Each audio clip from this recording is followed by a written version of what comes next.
सर्वांना नमस्कार. फक्त शिक्षण या यूट्यूब चॅनलवर आपल्या सगळ्यांचे स्वागत. मित्रांनो, इयत्ता 8वी प्रथम घटक चाचणी विषय हिंदी विषयाच्या घटक चाचणी उत्तरासह आपण या व्हिडिओमध्ये बघणार आहोत. तत्पूर्वी माझी आपणास नम्र विनंती की माझ्या फक्त शिक्षण यूट्यूब चॅनलला जर सबस्क्राईब केलं नसेल तर सबस्क्राईब करा, नोटिफिकेशन ऑन करा, म्हणजे माझे नवनवीन व्हिडिओ तुम्हाला सहज मिळत जातील.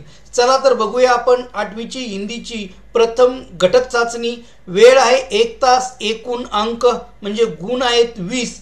यामध्ये पहिला प्रश्न आहे, निम्नलिखित परिच्छेद पढ़कर सूचना के अनुसार कृतियाँ कीजिए. उत्तर लिखिए मध्ये एक, मनुष्य को नाखूनों की जरूरत तब थी. इसके लिए परिच्छेद दिया गया है, ये परिच्छेद पहले पढ़ना है. बच्चे कभी कभी चक्कर में डाल देने वाले प्रश्न कर बैठते हैं. यहाँ से लेकर मनुष्य की पशुता की को जितनी बार भी काट दो वह मरना नहीं जानती, यहाँ तक ये परिच्छेद है. तो पहला प्रश्न है, मनुष्य को नाखूनों की जरूरत तब थी. तो इसका उत्तर है जब मनुष्य जंगली था. जब मनुष्य जंगली था, यह परिच्छेद में दिया गया है. बाद में दूसरा प्रश्न है, जंगली मनुष्यों के ये 2 हथियार थे. तो जंगली मनुष्य के कौन से 2 हथियार थे? तो जंगली मनुष्य के दांत और नाखून, ये 2 हथियार थे. यहाँ पर दिया गया है दांत और नाखून, ये 2 हथियार थे उनके. बाद में अगला क्वेश्चन है, परिच्छेद में उल्लेखित 2 वस्तुएं आदि मानव हथियार बनाता था. कौन सी 2 वस्तुएं हैं जिससे आदि मानव हथियार बनाता था? तो वो 2 वस्तुएं हैं, एक हड्डियां और दूसरी धातु. इससे हथियार बनाता था आदि मानव. आखिर नाखून इतने डैश डैश क्यों है? तो आखिर नाखून बेहया क्यों है? ये इसका आंसर है. निम्नलिखित शब्दों के लिंग पहचान कर लिखो. आत्मा, बादल, तार, नाखून.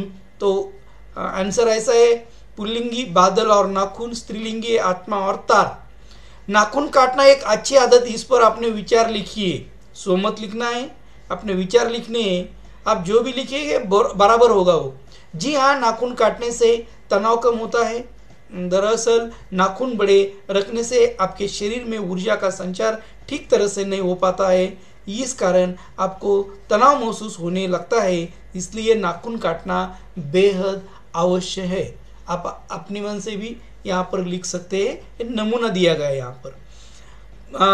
अगला दूसरा क्वेश्चन है, परिच्छेद पढ़कर सूचनाओं के अनुसार कृतियाँ कीजिए. पहला जो परिच्छेद था, ये परिच्छेद 7 अंक के लिए था और ये भी 7 अंक के लिए.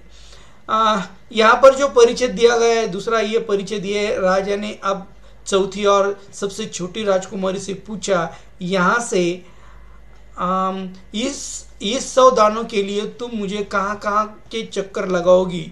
यहाँ तक ये परिच्छेद है. ये परिच्छेद वीडियो स्टॉप करके ये परिच्छेद पूरा पढ़ना है और इसके बाद क्वेश्चन देखने हैं.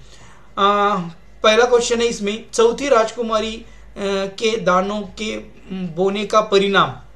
दूसरा है, सभी के उत्तर सुनकर राजा पर हुआ परिणाम. तीसरा है, राजा को उम्मीद थी किससे, ये लिखना है. और गेहूं की फसल की किसने, ये लिखना है. तो चौथी राजकुमारी के दानों के बोने का परिणाम है, भुनवा कर खा गई वो. सभी के उत्तर सुनकर राजा पर हुआ परिणाम, निराश हो गए. राजा को उम्मीद थी तीसरी बेटी से और गेहूं की फसल की तीसरी बेटी ने. बाद में इसी परिच्छेद पर परिच्छेद में प्रयोग किया हुआ एक मुहावरा ढूंढकर लिखिए. तो चक्रों में पड़ जाना और सवार हो जाना, 2 लिखिए यहाँ पर. अच्छाई इस गुण पर अपने विचार लिखिए. यहाँ भी स्वमत लिखना है. अच्छाई इस गुण पर अपने विचार लिखिए. ईमानदारी अच्छी आदत है जो सभी को खुशी और शांतिपूर्ण मस्तिष्क प्रदान करती है. बेईमान लोग किसी भी रिश्ते का विकास नहीं होने देते और बहुत सी समस्याओं का निर्माण करते हैं. झूठ बोलना अपने प्रियजनों को बहुत ही दुख देता है, जो रिश्तों में विश्वासघात के हालात पैदा करता है. ईमानदार होना खुशनुमान चेहरा और निडर मन देता है. आप ये एक नमूना दिया गया है, आप इसका आंसर अपने मन से लिख सकते हैं. आगे कविता दी गई है, ये भी पहला 7 अंक के लिए परिचय था, दूसरा परिचय भी ये 7 अंक के लिए था। 7 और 7 14 और 6 अंक कविता 20 अंक हो रहे। प्रस्तुत कविता पढ़कर सूचनाओं के अनुसार कृतियाँ कीजिए। मातृभूमि के सपूत, देखो ये पहले कविता पढ़ लेना, ये पूरी कविता पढ़ लेना वीडियो स्टॉप करके।